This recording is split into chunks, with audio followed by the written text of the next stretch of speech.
மொறு தோசை, கேரளா புட்டு, கர்நாடகா முத்தே. எடை குறைக்க உதவும் ராகி உணவுகள்.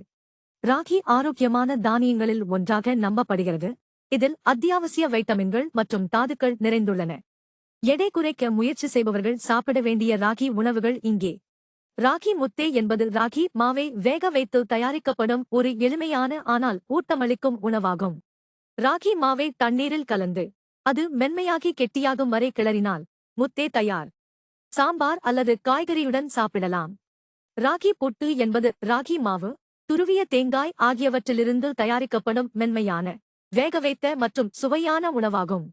இட்லி மாவில் ராகி மாவு சேர்த்து அல்லது இட்லி மாவு அரைக்கும் போது கேழ்வரகு சேர்த்து அரைத்து இட்லியாக ஊற்றி எடுத்தால் சுவையான ஆரோக்கியமான பிரேக்ஃபாஸ்ட் தயார். ராகி சில்லா என்பது ஒரு சுவையான, புரதம் நிறைந்த உணவாகும். இது ராகி மாவு, வெங்காயம் மற்றும் தக்காளி போன்ற காய்களை சேர்த்து அடை போல செய்வதாகும். வறுத்த ராகி மாவு, நெய் மற்றும் வெல்லம் ஆகியவற்றை சேர்த்து சூடாக பிடித்து எடுத்தால் ராகி லட்டு தயார். ராகி உப்மா என்பது ராகி மாவை காய்கறிகள், கறிவேப்பிலை, மசாலா பொருட்கள் மற்றும் கடுகு விதைகளுடன் சேர்த்து ரவை உப்மா செய்வது போல செய்யலாம். 5 நிமிடத்தில் தயார் செய்யக்கூடிய சுவையான காலை உணவு. தண்ணீரில் ராகி மாவு, சர்க்கரை அல்லது வெல்லம் உப்பு சேர்த்து கொதிக்க வைத்தால் கஞ்சி தயார்.